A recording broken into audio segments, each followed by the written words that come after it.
Bonjour à tous, désolée pour ces quelques minutes de mise en route. On va commencer ce webinaire. Merci d'avoir accepté ce rendez-vous. Je vais prendre quelques minutes d'introduction, notamment sur Tenerdis, parce que vous êtes plusieurs en ligne autour de vos ordinateurs à pas tout à fait bien connaître Tenerdis. Donc, je voulais profiter de ce temps d'introduction pour rappeler quelques fondamentaux sur le pôle de compétitivité Tenerdis et la dynamique dans laquelle s'inscrit ce webinaire. Et ensuite, je donnerai la parole à nos intervenants du CEREMA et d'OTIS qui vont donc vous présenter l'agenda initié. Pour Tenerdis, pour ceux qui nous connaissent pas très bien, donc on est un pôle de compétitivité. Il y a une 50aine de pôles de compétitivité en France, et notre objectif, c'est le développement économique par l'innovation. Donc, on anime un réseau essentiellement régional, soutenu par les pouvoirs publics nationaux, régionaux et les collectivités territoriales, pour que la transition énergétique soit aussi vecteur de développement économique. Et donc, dans ce réseau, on va associer des centres techniques, des centres de recherche, des laboratoires avec des entreprises, grands groupes et PME, pour qu'une dynamique positive et vertueuse se développe autour des sujets qui sont les nôtres, à savoir la transition énergétique. Donc, en termes de transition énergétique, vous avez un petit schéma que j'aurai le plaisir de vous détailler dans d'autres circonstances si vous le souhaitez. En tout cas, vous voyez affiché à l'écran nos 6 domaines d'activité stratégiques qui montrent comment les enjeux sur lesquels on travaille sont interconnectés les uns avec les autres, et c'est en arrivant à optimiser et en développant les innovations sur ces 6 domaines d'activité stratégiques que l'on va réussir la transition énergétique en France avec l'ensemble de nos partenaires européens. Et comme vous le constatez, en bas à droite, dans ces enjeux énergétiques, on va retrouver bien sûr les notions d'efficacité énergétique bâtiment et dans l'industrie. Et qui dit efficacité énergétique dit aussi donc envisager, construire, rénover, gérer les ensembles bâtis et ce qui va avec dans une dynamique vertueuse, notamment en termes d'impact carbone. Et pour le développement de vos projets, il est important de travailler au sein de la filière, mais aussi avec des acteurs des filières connexes. Je pense notamment à la mobilité, à la production d'énergie renouvelable ou encore au stockage. Et l'ensemble de nos adhérents sont donc positionnés sur l'ensemble de ces domaines d'activité stratégique. Je ne vais pas m'étendre sur notre offre de service, mais il est clair que le webinaire que nous vous proposons aujourd'hui s'inscrit dans cette offre de service, de manière à ce que les compétences et les initiatives prises au sein du réseau soient partagées, et que donc elles s'inscrivent aussi dans une logique de collaboration avec les instances, et qu'on puisse identifier ensemble les axes d'innovation pour que les ressources et les compétences des uns servent aux autres. Donc, si à l'issue de webinaires comme celui-ci, vous souhaitez échanger sur des projets à venir ou passés, être mis en relation, travailler sur des ressources de financement, l'ensemble de l'équipe Tenerdis est à vos dispositions pour suivre l'ensemble de ces sujets. Et pour aller plus loin, donc nous vous proposons un prochain rendez-vous qui sera en fait présenté tout à l'heure par Bruno Georges, puisque c'est un événement donc on a monté en partenariat avec notre équipe d'animateurs de programme.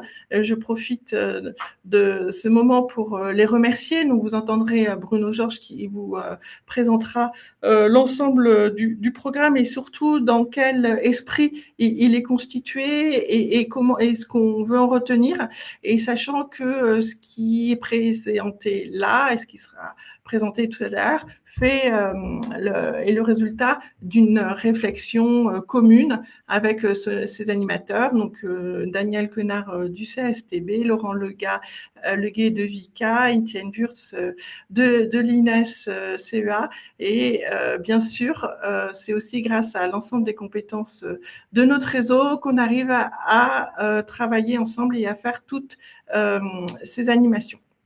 Donc, et le CEREMA, bien sûr, était partie prenante de cette journée. Donc, j'ai le plaisir d'accueillir maintenant Noélie Carretero qui va vous introduire le sujet de la RE 2020. Vous en avez tous entendu parler. Je ne vais pas rentrer dans le sujet tout de suite, si ce n'est par la remercier, puisque cette présentation donc, vous a été montée un petit peu dans l'urgence. Merci Noélie. À vous la parole.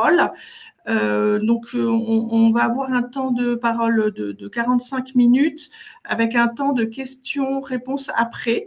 Donc, pour les questions-réponses, utilisez le chat. Donc, vous pouvez paramétrer votre écran pour que ça soit bien visualisé. Nous mettrons à disposition les slides sur notre espace membre et je me ferai le porte-parole de vos questions à l'issue de cette présentation. Voilà, merci à tous, bon webinaire et à vous la parole, Noélie.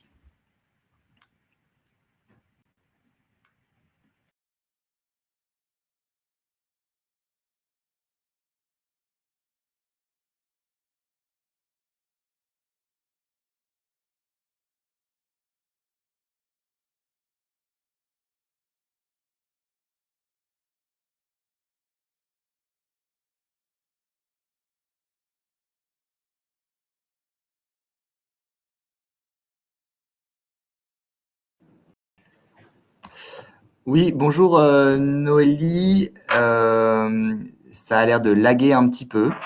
Donc, ce qu'on vous propose, c'est peut-être de désactiver votre caméra, première solution. Et deuxième solution, Alors, il y a Louis Bourru qui peut peut-être prendre la parole. Louis, voilà, on vous je écoute. sais comment activer. Désolé. En attendant que Noélie fonctionne, je peux vous faire le début du diaporama, effectivement. Est-ce que tu peux mettre... Alors, est-ce que j'ai la main? Je ne sais pas, je n'ai pas regardé. Si, ça a l'air bon. Il faut que je mette le diaporama, excusez-moi.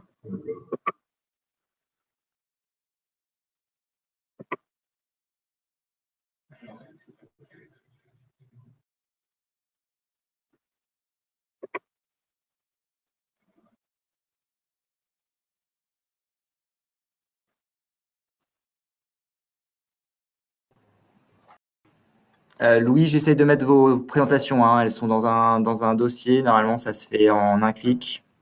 Ah, d'accord. Sinon, je partage n'importe. Elles sont chargées sur le truc.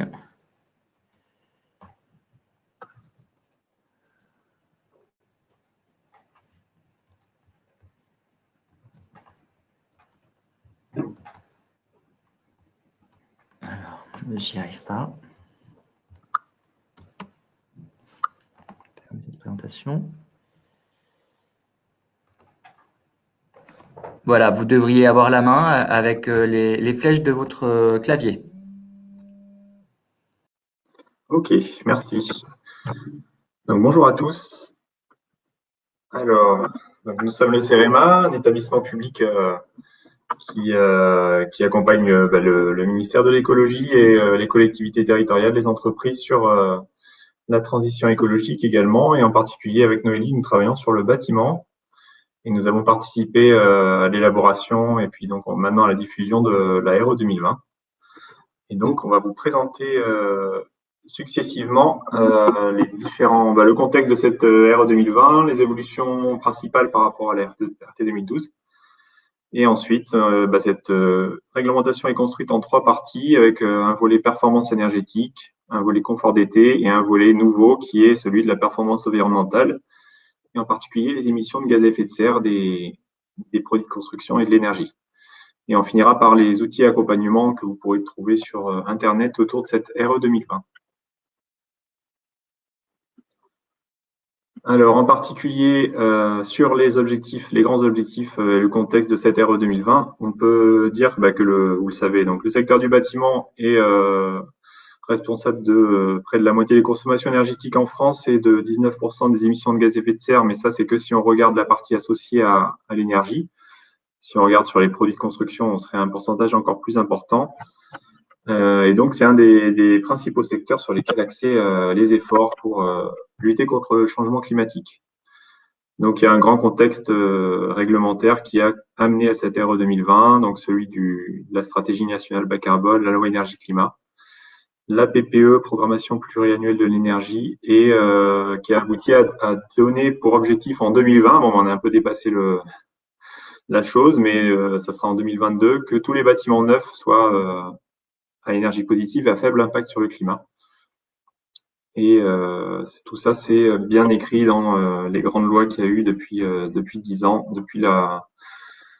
même depuis plus que ça, depuis la loi Grenelle jusqu'à la loi Elan et la loi LTE-CV.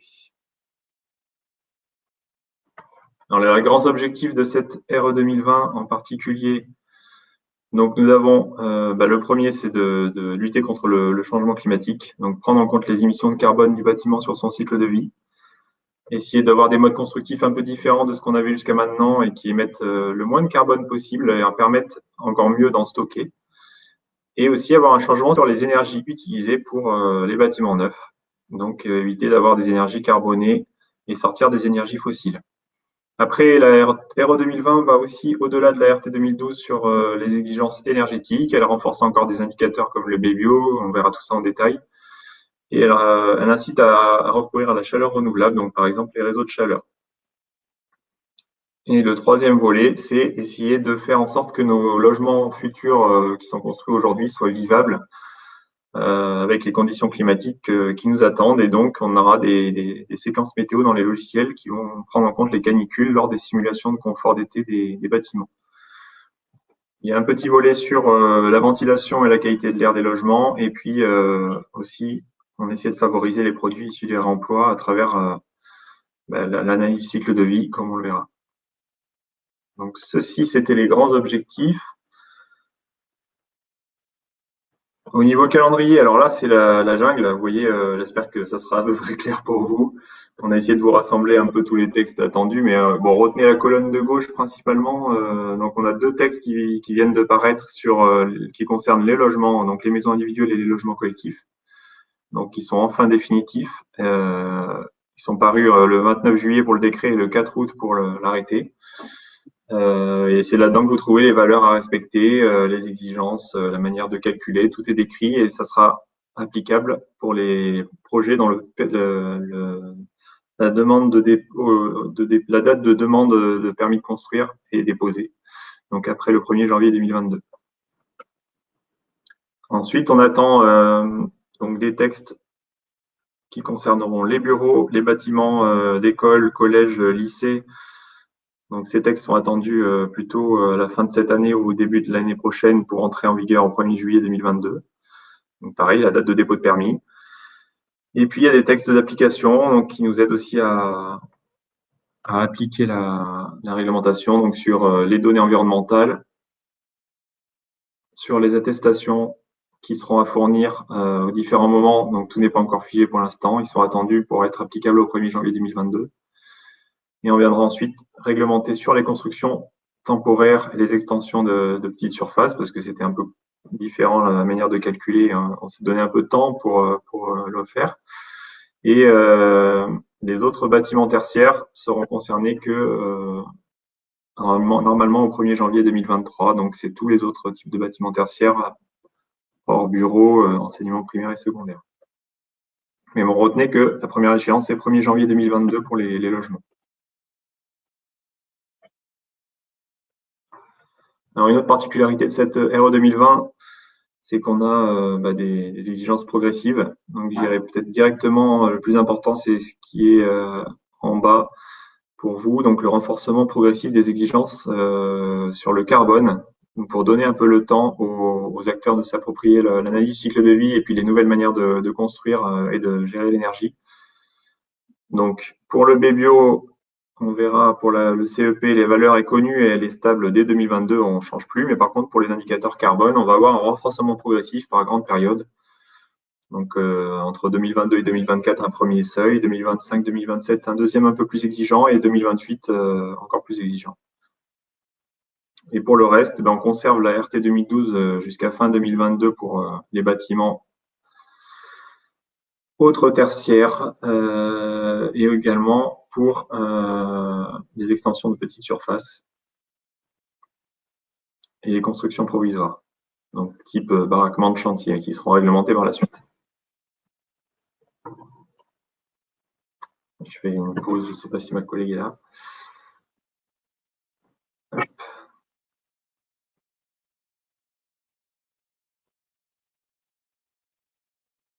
Je suis désolé, je suis une...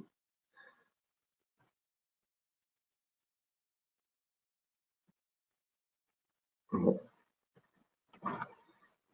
Je vais continuer, après tout.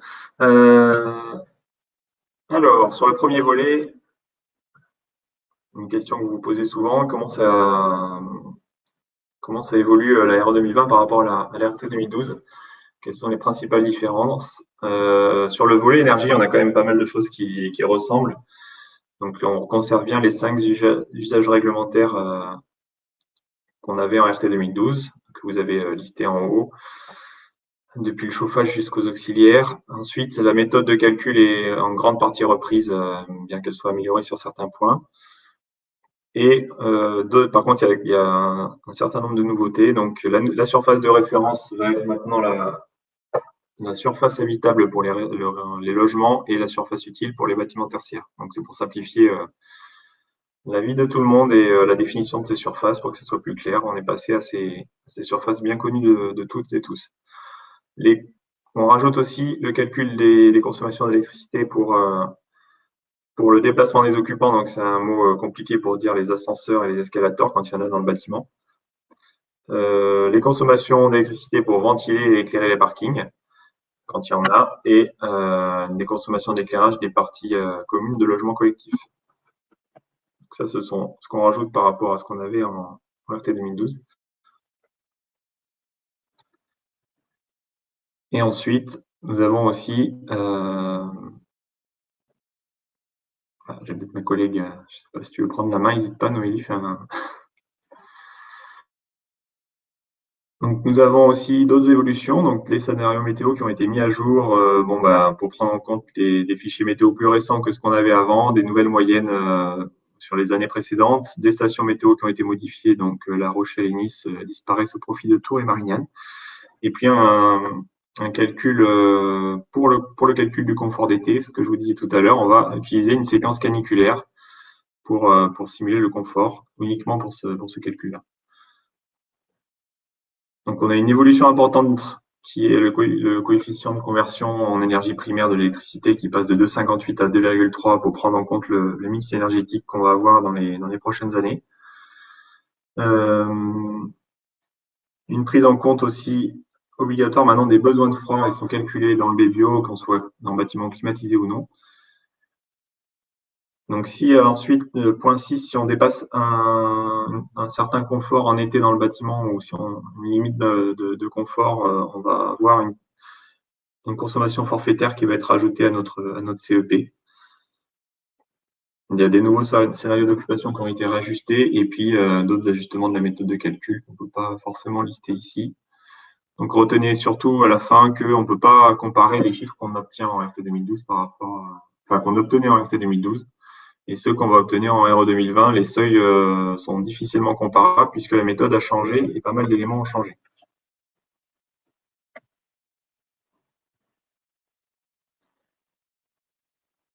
Alors, pour la suite, on vous a mis dans cette diapo les principaux indicateurs qu'on va balayer juste par la suite.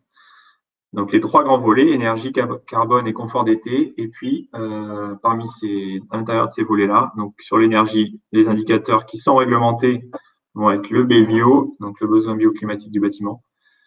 Un nouvel indicateur, le CEP non renouvelable, donc consommation en énergie primaire non renouvelable. Je ne détaille pas puisqu'on parle de tout ça après. Le CEP, consommation en énergie primaire. Et puis, il y a un indicateur qui est à cheval sur le carbone et sur l'énergie, puisqu'il va un peu impacter les deux volets, qui est le IC énergie, donc l'impact sur le changement climatique des consommations d'énergie, donc c'est-à-dire les émissions de gaz à effet de serre associées aux consommations d'énergie dans le bâtiment dans sa vie courante. Sur le carbone, on a un indicateur unique par ce IC énergie qui est IC construction. Donc c'est l'impact sur le changement climatique des matériaux, mais aussi du chantier, donc de leur mise en œuvre, des matériaux et équipements. Et puis sur le confort d'été, on a un changement, un nouvel indicateur qu'on va expliquer après, qui est les degrés-heures d'inconfort.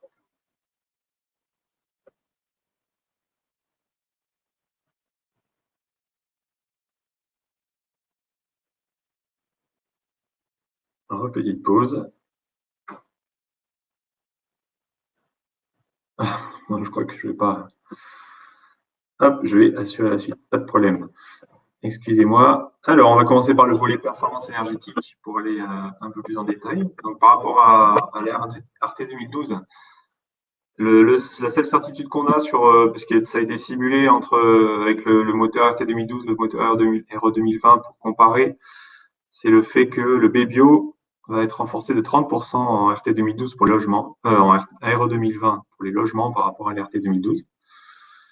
Donc, ça vous donne un peu l'idée du saut qu'il y a à faire dès 2022, qui va être assez important pour une partie des bâtiments, même si couramment, certains bâtiments bâtis actuellement dépassaient déjà les RT 2012. On va faire aussi en sorte d'avoir des énergies moins carbonées, donc en limitant très fortement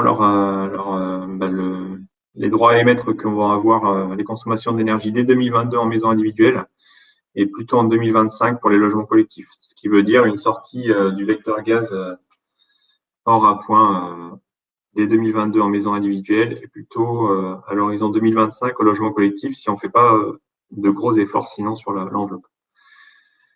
Et puis une sortie du chauffage à effet Joule dès 2022 pour les maisons et les logements collectifs, puisque c'est un système qui est jugé pas assez efficace et dommageable aussi pour la consommation d'énergie nationale. Alors, au niveau des indicateurs, donc sur notre BBio, on reprend le même un peu donc pour rappel, on regarde les besoins du bâtiment de par ses caractéristiques, son orientation, ses protections solaires, son isolation, sans système. On regarde quels sont ses besoins d'énergie sur le chauffage, le refroidissement et l'éclairage artificiel. On calcule un chiffre en points qui ne doit pas dépasser une certaine valeur. Maintenant, on a une prise en compte systématique des besoins de refroidissement pour tout bâtiment, qu'il soit climatisé ou non, pour mieux refléter le besoin réel en énergie du bâtiment.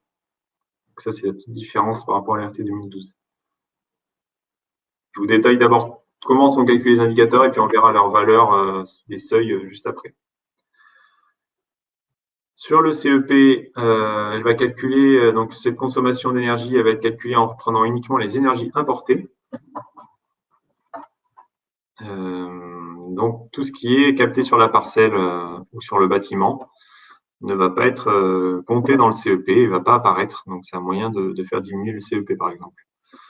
Donc pour le photovoltaïque qui est produit sur votre maison par exemple ou sur votre immeuble, et ben on va pas compter dans le CEP la partie qui est autoconsommée. Sachant que c'est un calcul virtuel qui est fait au niveau du logiciel, le taux d'autoconsommation.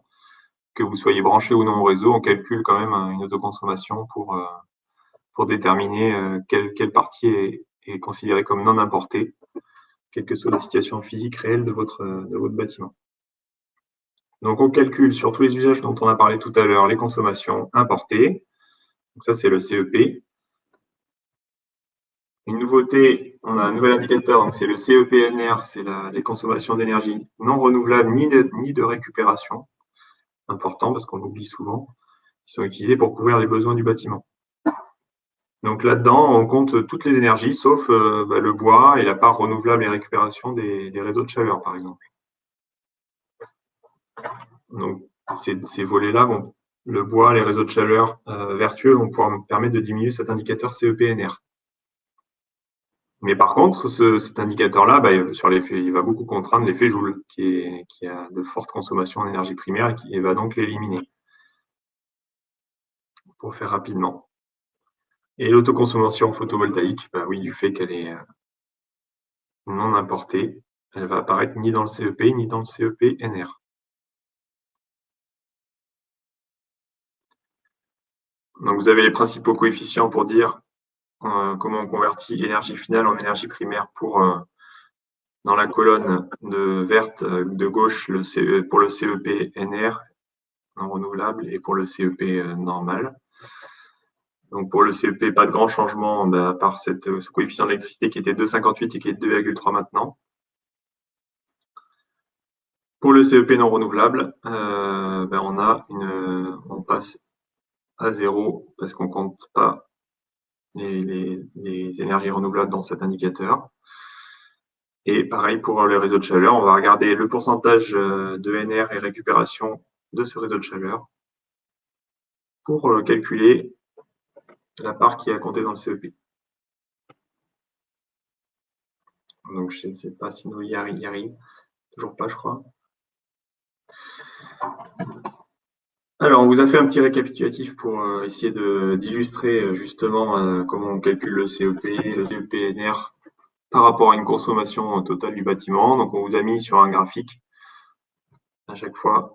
Ici, c'est le cas du réseau de chaleur. Donc, en haut, vous avez la consommation réelle en fait du bâtiment avec les parties qui consomment de l'électricité qu'on a mis en rouge, en considérant qu'elles sont non issues d'énergie renouvelable, comme donc du réseau par exemple. Les parties ventilation, éclairage, tout ça qui sont mis là. Et la partie chauffage et ECS assurée par le réseau de chaleur, elle est mise en violet et en vert. Ça, c'est la consommation totale du bâtiment, dont chauffage et ECS en vert et en violet. Quand on regarde le CEP, vu qu'on a un réseau de chaleur, on n'a pas vraiment, c'est une énergie importée, donc on compte bien tout. La partie violette étant la partie non renouvelable ni de récupération du réseau de chaleur, et la partie verte, la partie renouvelable fournie par le réseau de chaleur. Dans le CEP, on compte bien tout, et c'est dans le CEP non renouvelable qu'on va enlever la partie verte, et donc ça va nous permettre ce réseau de chaleur, puisqu'il y a toute la partie verte, c'est du vertueux issu de récupération ou de bois brûlé, par exemple. Donc toute cette partie verte est enlevée et nous permet de respecter plus facilement le seuil CEP-NR. Et on verra aussi que les émissions de gaz à effet de serre associées au réseau de chaleur vont être réglementées à travers l'indicateur carbone IC Énergie, qui va aussi cadrer quand même la consommation à laquelle on a le droit. Et si on se place cette fois dans l'exemple du photovoltaïque, on vous a mis, comme tout à l'heure, toutes les consommations en rouge habituelles d'électricité, plus une part d'autoconsommation de photovoltaïque en bleu. Et donc, quand on va regarder le CEP, on enlève la partie bleue, donc on ne compte pas l'autoconsommation photovoltaïque, et dans le CEP-NR non plus. Donc, le photovoltaïque va pouvoir vous aider parfois à respecter le seuil CEP et CEP-NR. Par contre, il va quand même être encadré par les émissions de carbone associées aux matériaux utilisés pour construire ces panneaux. Donc, il faudra trouver un bon équilibre entre quantité de panneaux et également leurs émissions de carbone pour le volet impact sur la construction. Impact sur le changement climatique de la construction, pardon.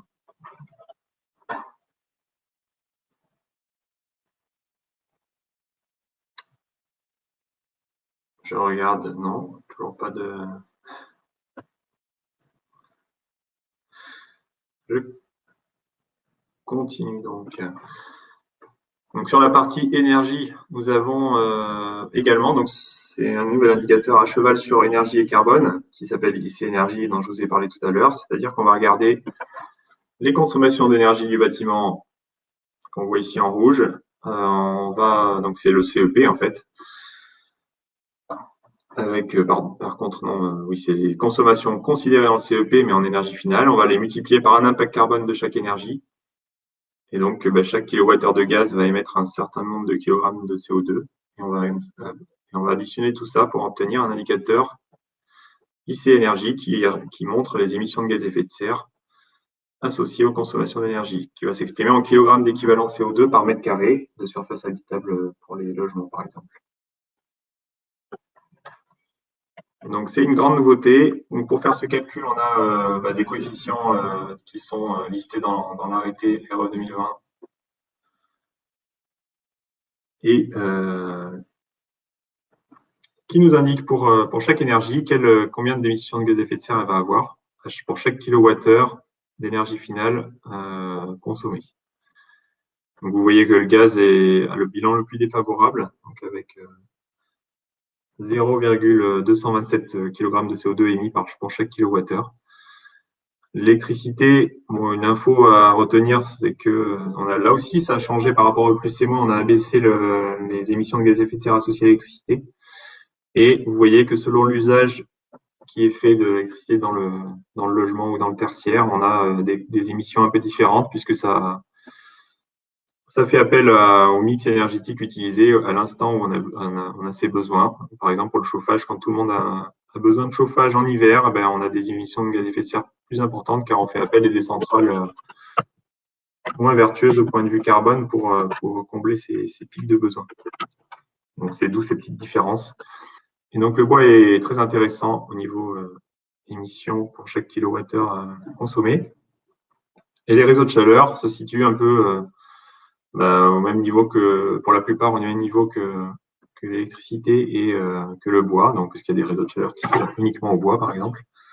Ils ont des assez bons scores au niveau carbone. Il faut regarder par rapport au réseau de chaleur que vous avez près de chez vous, quelles sont ces émissions et si c'est intéressant de s'y raccorder. Il y en a certains encore qui ont besoin de se rendre un peu plus vertueux, une petite partie qui a besoin de s'améliorer. Mais la plupart sont très intéressants à utiliser pour l'RE 2020. Donc ça, c'était les coefficients de conversion en émissions de carbone. Donc on a vu les trois indicateurs, la manière dont ils étaient calculés. Là, on vous a mis maintenant des cartes qui expliquent les seuils max à respecter par région quand on n'a pas de modulation particulière, puisqu'effectivement, comme en RT 2012, quand on va regarder l'exigence qu'on doit respecter pour notre bâtiment, il y a quelques modulations qui sont introduites pour prendre en compte le climat, l'endroit où on se situe en zone la zone de bruit, est-ce qu'il y a des combles ou pas. Et donc, ça aboutit aux calculs différents selon l'endroit où vous êtes. Là, on vous a mis une moyenne la valeur moyenne par grande zone, mais qui peut évoluer selon vos caractéristiques plus précises. Donc, on voit que le pivot, c'est à peu près à 63 pour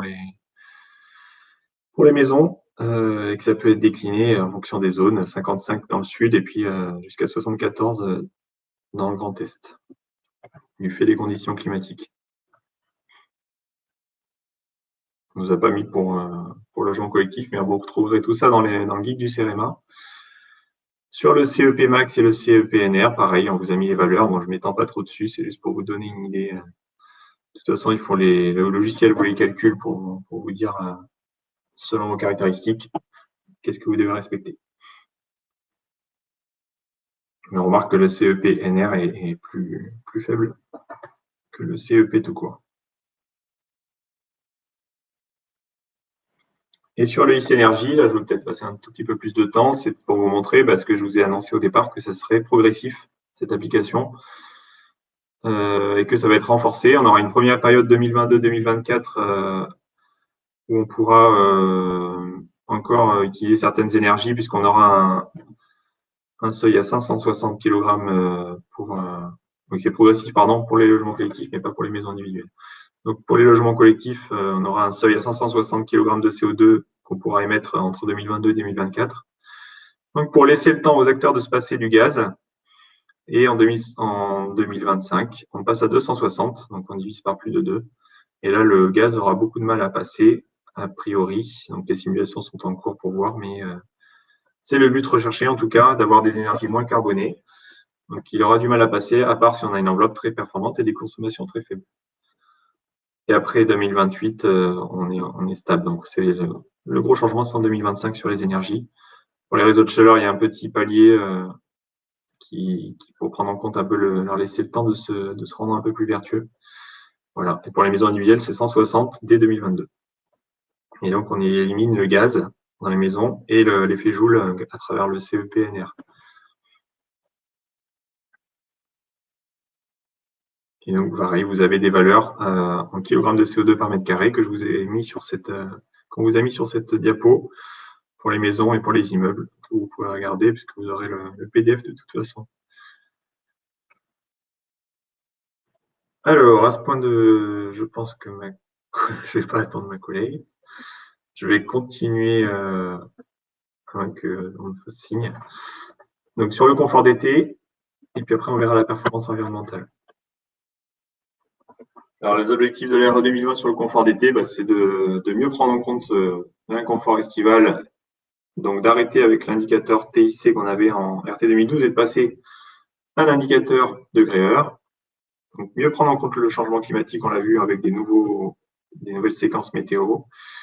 Et puis, inciter en premier lieu à la conception bioclimatique du bâtiment pour permettre de réduire les besoins en énergie du bâtiment en été en se protégeant bien. Et ensuite, éventuellement, mettre des solutions peu consommatrices en énergie comme des brasseurs d'air, des brises-soleil automatisés pour le confort plutôt que le clim.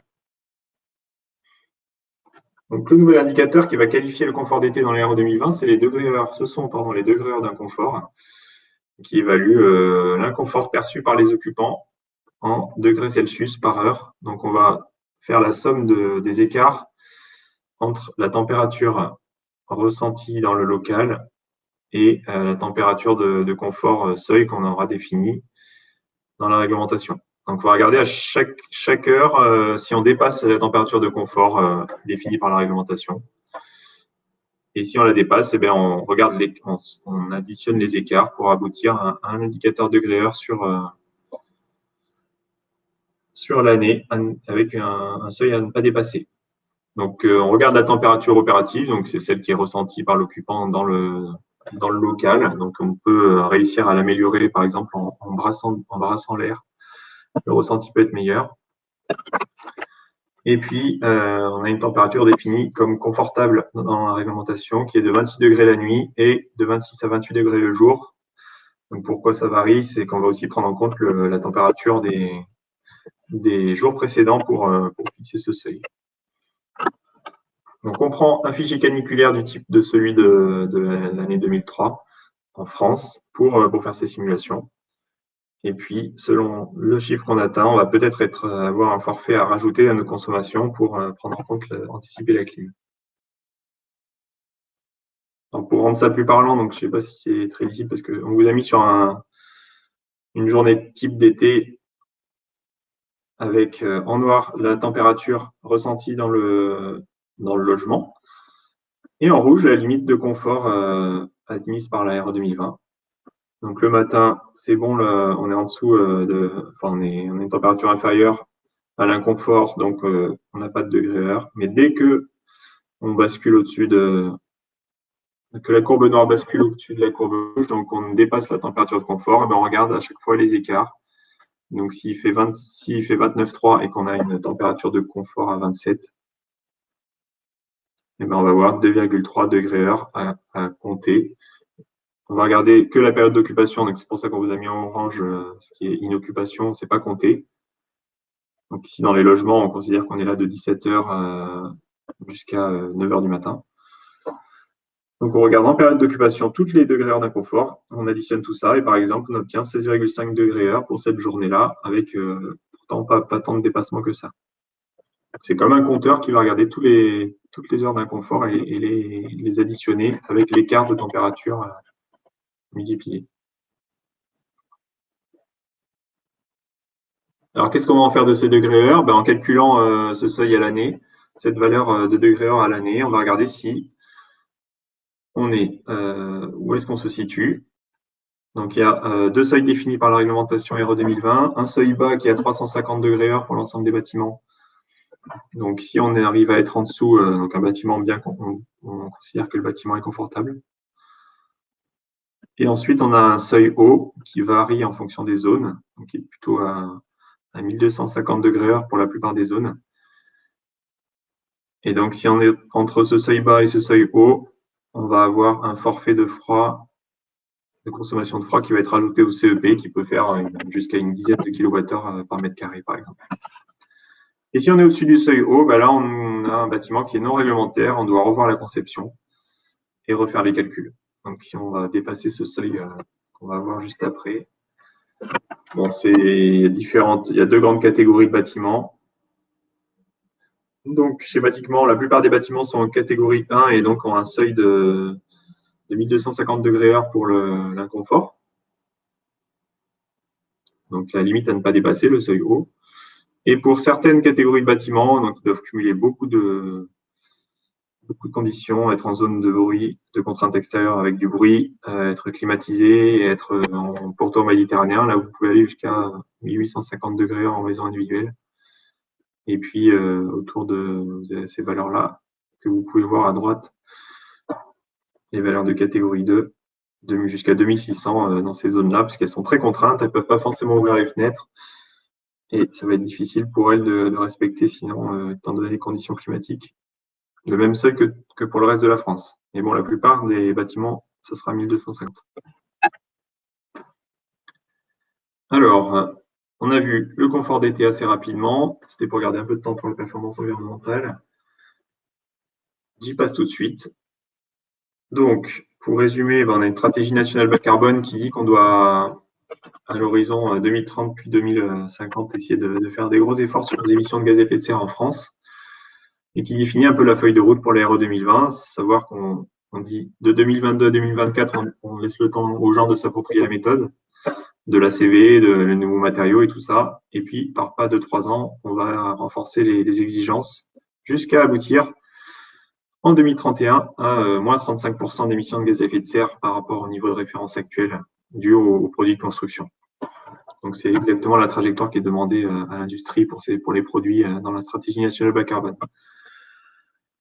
Donc, il y a un effort à faire sur chacun des matériaux choisis pour le bâtiment et essayer de recourir à des matériaux qui stockent du carbone.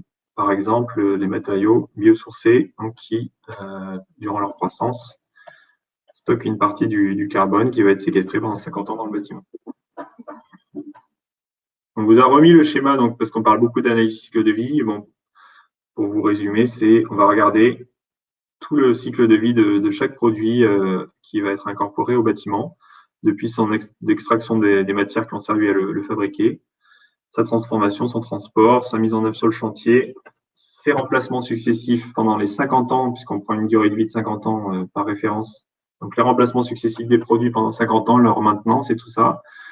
Et puis leur déconstruction en fin de vie, est-ce qu'on les réemploie, est-ce qu'on les met en décharge, voilà. Donc pour chaque produit, on va regarder tout ça. On va additionner les impacts environnementaux de chaque phase et de chaque produit pour obtenir le cycle de vie complet du bâtiment.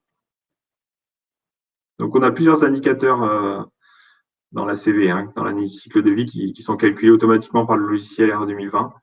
Mais seul l'indicateur d'impact sur le changement climatique, c'est-à-dire les émissions de gaz à effet de serre, vont être réglementés par les RE 2020. Les autres indicateurs sont calculés à titre indicatif, comme les consommations d'eau, la production de déchets, tout ça. Donc, nous, on va regarder juste les émissions de gaz à effet de serre dans les RE 2020. Donc, ça va se faire à travers deux indicateurs, le IC énergie qu'on a vu tout à l'heure, et donc le IC construction, donc, qui va regarder l'impact de l'ensemble des composants du bâtiment, que ce soit des matériaux ou des équipements, et de leur mise en œuvre, donc la phase chantier, quelle énergie et tout ça, ça a coûté pour les mettre en œuvre. Sachant que pour le VRD, par rapport à plus et moins, on a une petite différence. Donc, pour le voirie réseau divers, on va constater que l'impact des parkings et des réseaux sous la parcelle. On ne va pas regarder le reste, pas les clôtures et tout ça. Donc, quand on fait un calcul ACV, je vous l'ai expliqué, on va regarder le cycle de vie de chaque produit. On va regarder la quantité de produits mis en œuvre, donc par exemple des mètres cubes de béton, des mètres linéaires de poutres de bois, voilà. Et on va multiplier ça par une donnée environnementale qu'on trouve sur une base de données qui s'appelle INIES, qui liste les impacts de tous les produits qui ont réalisé des fiches pour leurs produits. Donc, on multiplie tout ça pour obtenir un impact. Alors, rapidement également au niveau du temps, on va être un peu juste. Sur la RE 2020, on a une petite différence avec E plus C-, c'est-à-dire qu'on va utiliser maintenant une ACV dynamique. Donc, devant le constat que le changement climatique arrivait et que c'était une urgence d'agir, et en considérant la durée de vie des gaz à effet de serre dans l'atmosphère, il a été décidé de dire qu'on privilégiait, on essayait au maximum d'émettre le moins possible dès maintenant et de stocker le plus de carbone dès aujourd'hui, dès 2022, et que les émissions de gaz à effet de serre qui avaient lieu plus tard étaient moins dommageables, puisqu'on aura peut-être des nouvelles manières de traiter tout ça et on aura peut-être fait des progrès sur les produits. Et donc, on va appliquer un coefficient qui va pondérer le moment où est émis le gaz à effet de serre dans le projet. Donc, on va regarder l'année où est émis où a lieu l'émission et la multiplier par un coefficient. Alors que pour la CV, dans un plus C-, on regardait directement au bout de 50 ans combien on avait émis de gaz à effet de serre en faisant tout le cycle de vie du produit.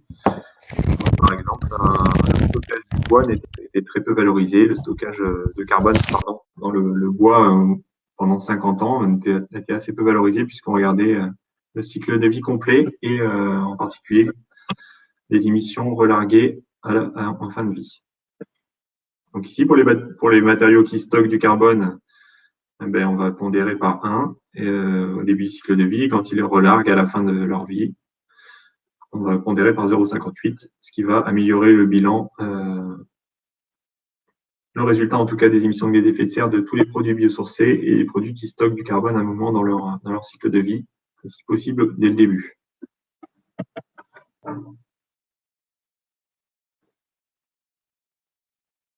Alors là, c'est un peu un grand tableau encore qu'on vous a mis.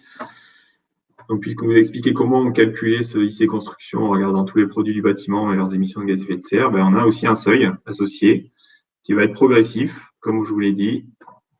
Donc, si on regarde les logements collectifs en vert, on commence à 740 en 2022, on baisse de 12% en 2025 avec 650, on baisse de 22% en 2028 pour passer à 580 et pour aboutir à moins 34% en 2031, comme le demande la stratégie nationale bas carbone.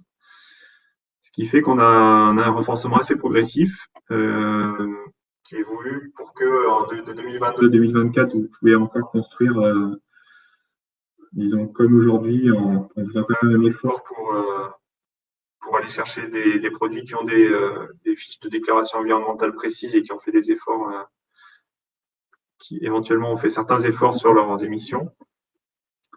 Et puis progressivement, il va falloir de plus en plus se tourner vers des constructions avec des matériaux bas carbone, aller vers plus de bois, de mixte bois-béton, bois-métal, de matériaux biosourcés pour augmenter le stockage de carbone et diminuer les émissions de gaz à effet de serre. Donc ça va être progressif et en 2031, on va aller beaucoup, par exemple pour les maisons individuelles, on va être obligé d'avoir une forte optimisation des données environnementales du bâtiment, que ce soit sur le second œuvre ou le gros œuvre, essayer de privilégier les structures bois, ou alors des matériaux bas carbone qui auront émergé au niveau de l'industrie, peut-être qu'on aura des briques, des bétons qui vont être innovés, qui vont faire l'objet d'innovation d'ici là, pour obtenir en 2031 des produits bas carbone. Donc c'est un résumé assez rapide qu'on fait. Donc là, de la même manière, on vous a pas mis le détail des modulations. Il faut savoir que la valeur à ne pas dépasser est modulée selon un certain nombre de critères. En particulier, on efface l'impact des fondations, des places de parking qu'on vous imposerait. Et puis, dans un premier temps, au début de la réglementation, on va aussi écrêter l'impact du fait d'avoir des données par défaut au niveau environnemental. Et progressivement, ça va se renforcer. Mais bon, pour 2022, vous avez les valeurs ici qui tournent autour de 640 pour la plupart des endroits, sauf, vous voyez, sur le pourtour méditerranéen, où on a le droit à un peu plus pour pouvoir mettre en œuvre des solutions pour le confort d'été, par exemple, plus d'inertie, des matériaux plus lourds, ou alors des matériaux techniques qui vont venir aider à assurer le confort d'été. Donc, on a un petit bonus de 30 dans ces zones-là, de 30 kg de CO2 par mètre carré.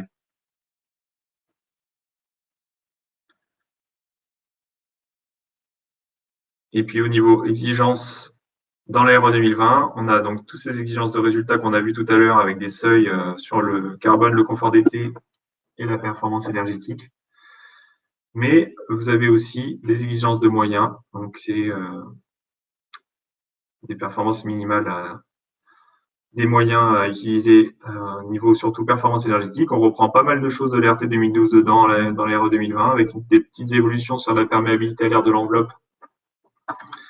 Donc on a la même valeur à s'expecter pour les logements par exemple, mais si la mesure est faite par échantillonnage en logement collectif, on va multiplier le résultat par 1,2.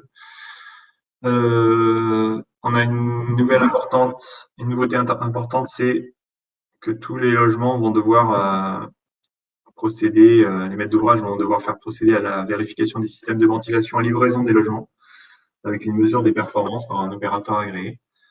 Donc, aller mesurer les débits selon le protocole encore à publier. On a deux possibilités également qui sont nouvelles. C'est donc on a toujours la règle des 1/6 de surface de baie par rapport à la surface habitable, qui est toujours valable. Seulement, vous pourrez éventuellement prouver son respect par une simulation de niveau d'éclairement naturel en luxe par un logiciel. Vous pouvez prouver l'équivalence. Pareil pour les ponts thermiques, soit vous respectez la valeur qui est indiquée pour les ponts thermiques à respecter, soit vous montrez par une simulation que les températures de surface de vos parois ne dépassent pas une certaine valeur. Donc, c'est une alternative qui est offerte pour prouver le respect des exigences de moyens. Donc là, c'était un grand résumé. Il y a quelques autres changements que vous pouvez retrouver dans le guide du CEREMA ou dans les arrêtés. Donc justement, les outils d'accompagnement qui sont à votre disposition. Donc, vous avez mis les informations. Donc, on a un nouveau site internet pour la réglementation qui s'appelle RT-RE-bâtiment. Donc, c'est plus le même qu'avant, il a été refondu. Et vous avez les liens de toute façon dans le diaporama. Donc, c'est sur ce nouveau site internet que vous trouverez tous les textes au fur et à mesure de leur publication et puis les grandes informations sur les documents d'application. Le CEREMA, on a mis un dossier RE 2020 en ligne sur notre site. Donc, vous tapez RE 2020 CEREMA, vous tomberez sur le dossier. On a un petit guide à la destination des collectivités, des élus, des maîtres d'ouvrage, qui est assez synthétique sur la prise en compte du carbone dans les bâtiments. Ça s'appelle un petit essentiel carbone. Nous avons une fiche. Bon, d'abord, oui, peut-être un guide RE 2020 donc, qui a été fait par le CEREMA et qui est sur le site du ministère de l'écologie. Donc, un guide très complet de plus de 60 pages sur la RE 2020 pour vous expliquer un peu ce que je vous ai dit ici à l'oral. Vous retrouverez les schémas, les cartes. Et on vous a résumé ça dans des fiches. Donc, des fiches de décryptage. Donc, c'est le résumé du guide que vous trouvez sur le site internet du CEREMA également. Après, il y a d'autres dispositifs prévus pour se former. Donc, il y a une offre de formation du CEREMA avec 2 modules, un module sensibilisation qui va être donné un peu partout en France et un module perfectionnement avec pratique logicielle. Donc, vous avez 2 sessions de sensibilisation prévues, une à Bron justement, pas très loin de chez vous, je pense, le 21 octobre, et une à Nantes le 30 novembre. Après, il y en aura d'autres l'année prochaine. Il y a un MOOC bâtiment durable qui a été élaboré par le CSTB, donc qui permettra aussi en ligne de prendre des informations et des cours sur cette RE 2020. Et l'ADEME prépare aussi une offre de formation qui sera déclinée par des organismes de formation sur la RE 2020. Donc, toutes les listes des outils, vous avez le lien ici des outils autour de la RE 2020. Vous aurez le lien dans le PDF, on essaiera de le rendre cliquable pour retrouver toutes les informations sur cette RE. Il y a encore beaucoup de choses à venir et puis de ressources. Donc, il y aura aussi des publications dans le Moniteur, dans les cahiers techniques du bâtiment, coordonnées par l'ADEME. Voilà, c'est fini. J'espère que le timing était à peu près bon avec nos contretemps. Merci. En effet, bon, on a un petit peu débordé, mais je pense que c'est important de prendre des réponses et des questions pour justement avoir des réponses ou donner des pistes pour obtenir ces réponses. Effectivement, on a débordé, mais voilà, c'est les joies du direct. Je vais afficher quelques questions qui sont qui ont été posées. Afficher la liste des questions. Alors, attendez. Non, ça ne marche pas comme ça. Hop, hop, hop.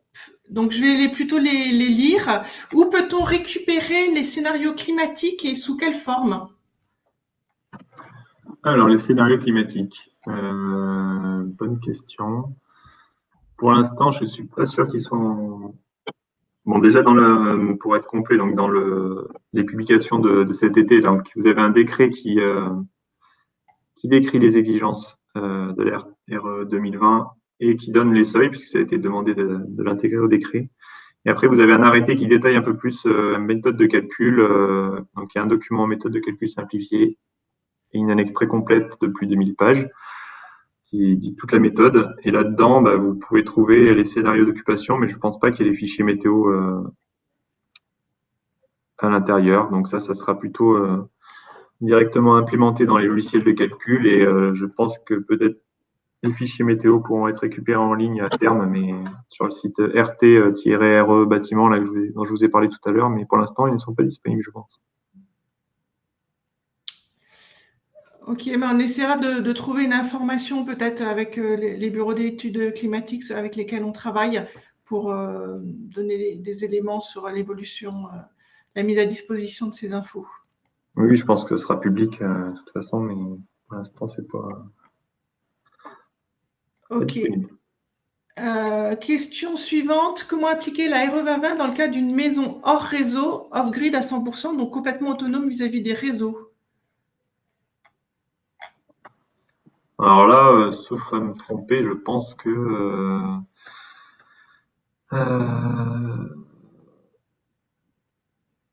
le calcul devrait être fait. Ça veut dire qu'il y aurait, oui, des panneaux solaires qui sont à même d'assurer 100% des besoins. Seulement, oui, la vie réelle dans le bâtiment, elle n'est peut-être pas la même que dans les scénarios ARA 2020, puisque c'est des scénarios conventionnels. Alors, on m'entend plus. Qu'est-ce qui se passe? Si, on vous entend, vous pouvez y aller. Si, c'est bon. Je suis pas sûr qu'on puisse faire le calcul.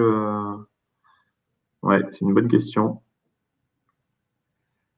Théoriquement, il y aurait 100% d'autoconsommation et pas rien dans le CEP, mais parce qu'on aurait installé une puissance de panneaux qui est tellement importante qu'elle couvrirait tous les besoins. Y compris du stockage, hein, avec du stockage. Ouais, mais le stockage, en fait, pour l'instant, on n'a pas de notion. Dans la RE 2020, on va regarder vraiment un taux d'autoconsommation qui va pas considérer le stockage. Il va regarder les horaires de consommation, le profil de consommation, et puis pour le moment où on produit, quoi. Ouais. Du coup, non, pour Les l'instant, liens avec la mobilité électrique aussi, du coup. ça ne sera pas valorisable. Ce qui est considéré dans les consommations, c'est un forfait sur les usages mobiliers plus les consommations de l'ART. Ok, on reprendra Mais bonne pareil. question, on note. Quels sont les organismes qui vont réaliser les évaluations conso, CEP et CNR? Devront-ils être agréés? Alors, dernière nouvelle, ça sera comme dans l'RT 2012. Les bureaux d'études qui réalisent les calculs n'auront pas besoin d'un agrément particulier. Par contre, il y a des qualifications, des reconnaissances professionnelles qui existent, bien sûr, et sur lesquelles vous pouvez vous appuyer pour choisir l'opérateur, comme l'OPQI-BI, enfin la qualification OPQI-BI, qui est à la fois sur la thermique et puis qui a un volet maintenant ACV qui existe aussi. Mais non, pas d'obligation d'agrément pour ceux qui font les calculs, en tout cas, pas pour ceux qui font les attestations. Merci. Alors attendez, excusez-moi. On a perdu. Y a-t-il des guides pour aider les collectivités dans la revue des permis de construire? Qu'est-ce que cela va changer pour eux? Pour lire alors là, il faut vraiment vous rapprocher des directions départementales des territoires, là, les DDT, dans vos départements respectifs. Donc, celle du Rhône, si vous êtes dans le Rhône, ou la DREAL, donc la Direction régionale de l'environnement, aménagement, logement, qui pourra vous y aider, puisque eux aussi sont en pleine réflexion sur le contrôle des règles de construction. En fait, on n'a pas, oui, pour être complet, on n'a pas encore les textes des attestations. Donc on ne sait pas encore le contenu des attestations qui seront demandées. Donc sûrement une attestation au permis et à l'achèvement des travaux comme jusqu'à maintenant, mais on n'a pas les textes finaux. Donc on n'a pas encore de guide non plus, puisqu'on on ne sait pas ce qui sera dans les attestations. Un nouveau chantier. Les matériaux de réemploi sont-ils considérés comme bas carbone?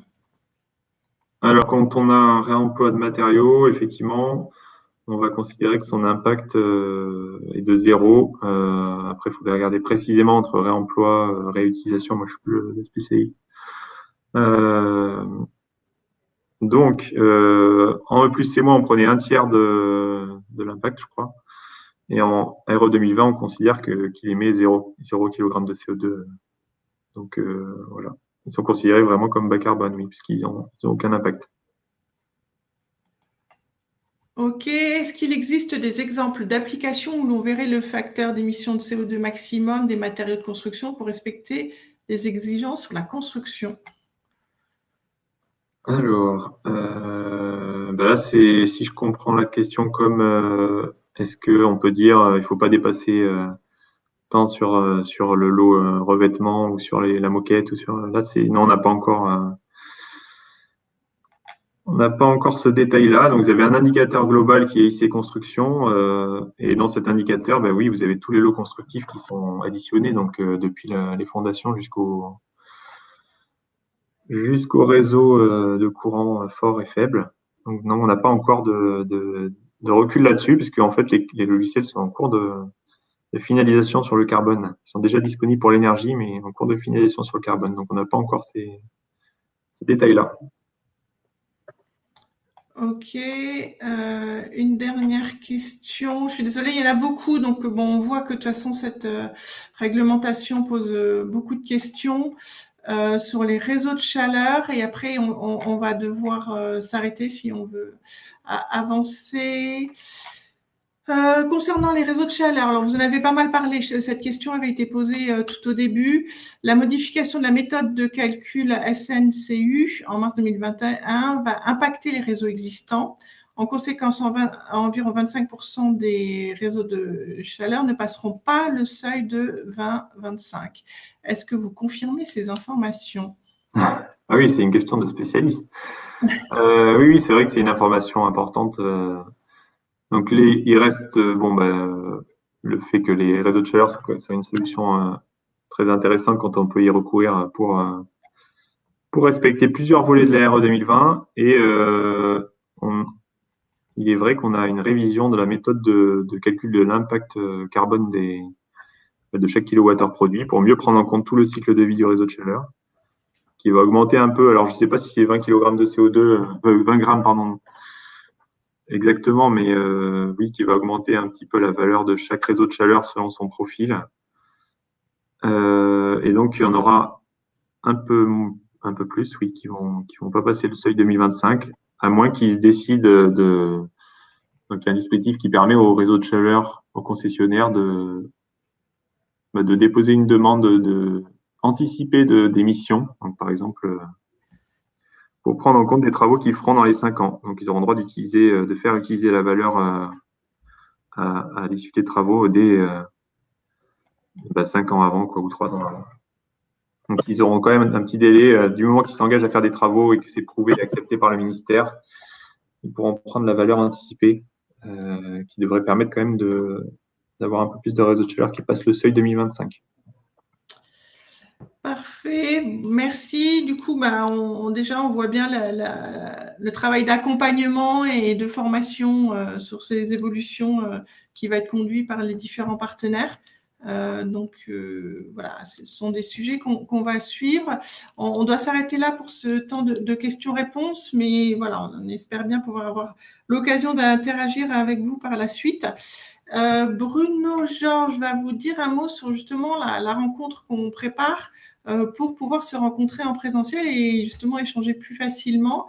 Bruno, tu étais connecté tout à l'heure. Est-ce que tu es bien en ligne en mode animateur? Je ne te vois plus. Voilà, en tout cas, Voilà, tu vas pouvoir partager ton écran. Je vois que ça bouge, ça c'est déjà bien. J'espère qu'on va pouvoir t'entendre aussi. Tu as réagi sur le chat sur la question des permis de construire. Je pense que tu vas pouvoir compléter.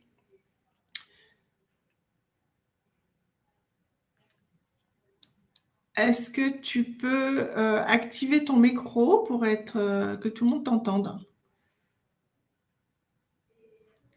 J'ai désactivé le mien si nécessaire.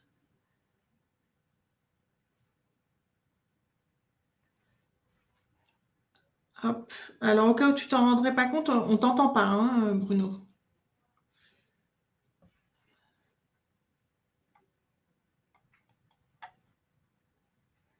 Alors, il y a une...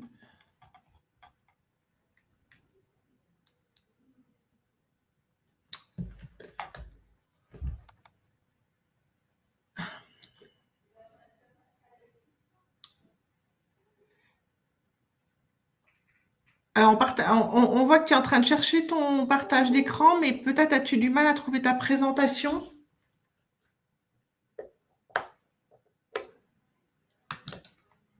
Voilà. Hop. C'est bon. Par contre, on t'entend toujours pas.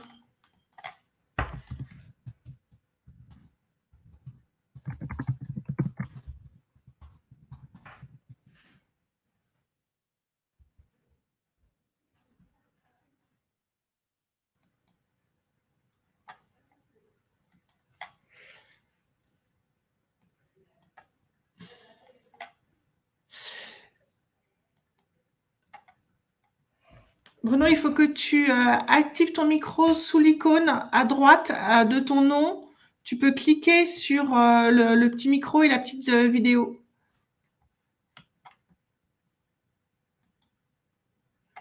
Voilà, maintenant, ça...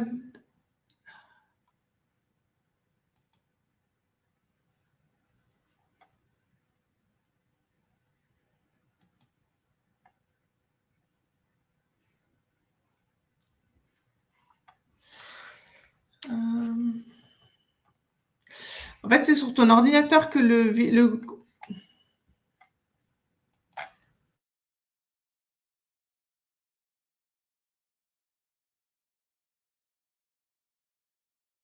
Voilà.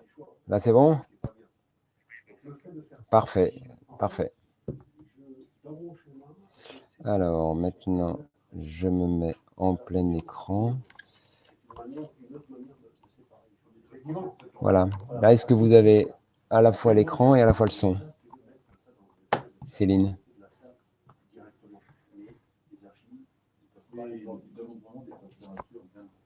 Je n'ai plus de retour. Alors, on a le son, on a aussi le son d'un fond de salle derrière toi, mais bon. Ouais. Ouais, c'est bon. Parfait, merci. À toi la parole. Allez, c'est parti. Je vais aller très vite pour essayer de faire cette introduction à ce qui va se passer 23-11. Un petit préambule. Ça, c'est ce qu'on a vu récemment au GIEC de début 21. On est dans une logique où aujourd'hui, tout est à peu près sûr, tout est validé. On fait la prédiction 5 ans après on mesure. On est très bien sur les modèles. Donc, en gros, c'est bien l'humain qui fait la merde. Et c'est bien l'humain qui fait ce changement climatique. Et donc, c'est bien à l'humain de se débrouiller pour réagir. Depuis des années, cette histoire de CO2, de changement climatique, de biodiversité, tout ça, c'est un truc d'écolo. Aujourd'hui, il faut vraiment prendre conscience de quelque chose. C'est quelque chose qui relève de l'économie. Hein. Tout d'abord, l'impact, les impacts de cette explosion de carbone, ils vont devenir de plus en plus violents. Et en plus, la fiscalité du carbone, le coût de la tonne de carbone, tout ça, ça va devenir élevé. Il y a des gens, bon, aujourd'hui, vous savez, c'est de l'ordre de 20 tonnes, et il y a des gens qui disent que ça peut monter à 200, à 600. Donc, si on n'anticipe pas, on est imprudent sur cette logique-là. Voilà. Maintenant, le contexte. On en a entendu parler de tas de choses. Hein. Bien entendu, ce logo qui traîne sur tous les sites Internet depuis 30 ans maintenant, réutiliser, réduire, recycler, réemployer. Aujourd'hui, l'épuisement de la ressource, les approches low-tech, tout ça, c'est aussi des choses dont on entend parler. Comment on fait pour être plus low-tech, pour pouvoir bénéficier plus longtemps à être high-tech, il y a un marronnier, c'est que plus personne ne pourra se passer de son smartphone. Ça c'est simplement pas possible. Donc, vraiment, comment on fait pour pouvoir continuer à bénéficier de ces atouts-là de la techno pendant longtemps? Il y a aussi, on entend aussi parler beaucoup d'économie circulaire, avec des choses qui sont très connues depuis longtemps sur la partie biologique, la production, le produit, les usages, la dégradation, les plantes, le nutriment biologique, tout ça, ça existe depuis des centaines de milliers d'années sur la planète. Mais nous, on est dans un cycle technique de production, de produits, d'usage, de retour, de désassemblage et de nutriments techniques. Ça, c'est très très loin d'être ancré encore. C'est à la marge. Je vous rappelle qu'il y a des lois sur l'obsolescence programmée, mais que c'est encore très résilient. Donc ça, c'est un contexte, on en entend parler, mais souvent, tous ces trucs-là, ça manque de concret, ou alors il y a le marronnier du recyclage du faux plancher, des solutions très plaquées, très trop classiques, et qui manquent de tous les jours, de la même manière que votre métier d'architecte, d'ingénieur, de maître d'ouvrage, qui a de la sensibilité sur tous les éléments de conception. Alors la logique, on rentre là dans un cycle, et l'ARE 2020 dont on vient de vous parler à travers l'analyse de cycle de vie est vraiment dans une logique de faire autrement. Et faire autrement, c'est à la portée de chacun. Mais il y a une petite difficulté de cette nouvelle culture, c'est vraiment voir toutes les échelles de temps et d'espace de cette manière de faire autrement. Il y a un Salvatore Dali qui nous avait déjà montré que ce temps-là peut se déformer. Les échelles de temps, c'est la conception. Donc, pendant la conception, on l'a tous vécu. L'usage évolue. Le maître d'ouvrage nous demande de faire autrement. Ça, c'est classique. Un peu moins classique, on nous demande dans certains programmes d'avoir certains locaux qui peuvent s'adapter. Et puis, un cran plus loin, on dit votre structure de bâtiment doit être inaliénable parce que d'autres usages pourraient venir à tout moment, y compris bien après la livraison du bâtiment. Et puis, on fait le cran d'après. On se projette encore un peu plus loin dans le temps, où façades et structures doivent être, elles, cette fois-ci inaliénables, avec des adaptations mineures, des impacts carbone pas très élevés. En gros, on rentre dans une logique où il n'y a plus de fin de vie. D'où cette deuxième vie et cette énième vie. Il y a aussi les échelles d'espace. Cette conception, elle est organisée pour qu'on puisse être capable d'avoir des actions, des perceptions à l'échelle de la matière, le PVC, le verre, l'aluminium. D'abord pour que la matière utilisée puisse être recyclée dans le même usage, c'est-à-dire comment moi, en tant que concepteur, je me débrouille pour qu'à la fin de la durée de vie de ça, on va pouvoir réutiliser, pour que la matière puisse être valorisée. Et là, on est plus à l'échelle des industriels sur des histoires de démontabilité, de désassemblage, ou alors pour que la matière qu'on utilise soit issue du recyclage. Vous voyez, là, on est à l'échelle matière. Maintenant, je passe l'échelle d'après. C'est l'échelle, j'ai une petite coquille de matériel, donc soit une poutre, un poteau, une dalle de faux plancher. Comment on fait pour que les composants utilisés puissent être recyclés d'abord? Et puis, donc là, j'anticipe sur ce qui se passera sur le composant que je vais mettre en œuvre. Si je rends un poteau en bois démontable, en fin d'usage, ce poteau, il pourra être réutilisé. Et aussi pour que les composants que j'utilise soient issus du réemploi. Et puis, je passe une échelle d'espace plus loin, à l'échelle du bâtiment. Le bâtiment peut changer d'usage sans modification majeure et avec un bilan carbone optimisé. Là, on rentre dans une logique vraiment de conception du 21e siècle, où là, on anticipe, on ajoute la dimension carbone à la conception. Et puis, on a le droit de rêver que cette seconde vie, cette énième vie soit à l'échelle de la résilience des territoires pour que l'on puisse se projeter à une échelle d'espace encore plus large. Alors, on est aujourd'hui face à ces objectifs qui sont très très concrets, qui sont aujourd'hui marqués, mesurés par un outil institutionnel et conventionnel qui est l'ARE 2020. Donc, on est bien dans des logiques d'ouvrir, voire de s'ouvrir soi-même en tant que concepteur, avec un peu plus de vision globale pour être dans cette jeunesse de projet, en intégrant des tas d'autres critères, la santé, le CO2, les territoires, l'acoustique, l'électricité des usages, le confort, l'énergie grise, l'eau, la sécurité, la souplesse, les mobilités, l'épuisement de la ressource, l'électricité du mobilier, la solidité, les usages à nouveau, l'argent, la maintenance, le plaisir, la biodiversité, le social, les usages encore, l'électricité domestique, les déchets, la circularité, les territoires, la fragilité, le réemploi. On pourrait aller très loin. dans cette liste à la Prévert. Si vous ne m'arrêtez pas, je peux faire longtemps. Pourquoi?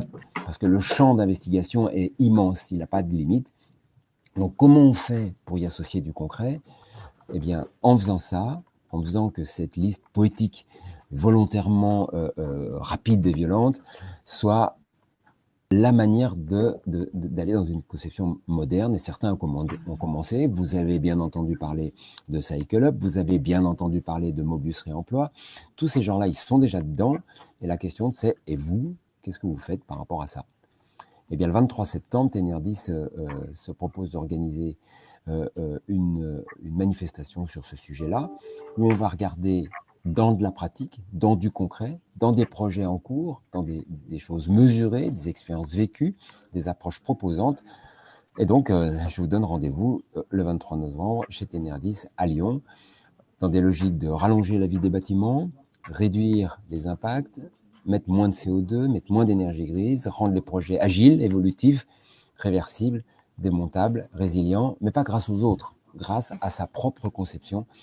Et ça, c'est un champ d'investigation qui est super intéressant. Et puis, rappelez-vous, c'était la campagne Patagonia, vous savez, les gens qui fabriquent, les Canadiens qui fabriquent des polaires de montagne uniquement à partir des bouteilles recyclées. C'était leur campagne de pub de 2010. Il n'y a pas de business à faire dans un monde mort. Et là, on est au cœur du sujet. Merci. Un grand merci, Bruno, pour ces éléments de contexte et qui nous donnent envie d'agir pour le 23 novembre. Il y a de l'action aussi à court terme parce que il y a la possibilité aussi de nous proposer des projets à présenter. On a un ordre du jour qui est identifié, qui laisse de la place à la présentation de projets, de start-up, d'initiatives. Donc, surtout, n'hésitez pas à vous manifester et en fonction de la manière dont ça s'articule avec les propositions qui sont faites actuellement, on pourra essayer de voir comment faire une place à des projets qui seraient bien complémentaires et qu'on n'a pas encore identifiés. Donc, n'hésitez pas à parler autour de vous de cette journée et puis on consolidera le programme et la rencontre. Et ce qui était important aussi pour nous, c'était de pouvoir nous rencontrer en présentiel. Parce que vous pouvez encore le constater aujourd'hui, le mode webinaire présente bien des facilités, mais ne répond pas à toutes nos attentes. Voilà, merci à Bruno. Je pense qu'on va s'arrêter là pour aujourd'hui. Je reste à votre disposition par mail, par téléphone. Enfin bon, voilà, vous connaissez les moyens de nous contacter. Et puis, on essaiera d'avancer au plus, que ça soit en mode collectif sur des projets ou en mode bilatéral, comme on est de plus en plus amené à le faire. Merci Bruno, merci au CEREMA aussi de nous avoir permis cette introduction et de rentrer dans le vif du sujet. Et on espère bien pouvoir continuer à travailler avec vous sur l'accompagnement autour du déploiement de cette RE2020. Belle journée. Tu veux rajouter quelque chose? Non, je disais belle journée à tout le monde. Très bien, merci, belle journée à tous.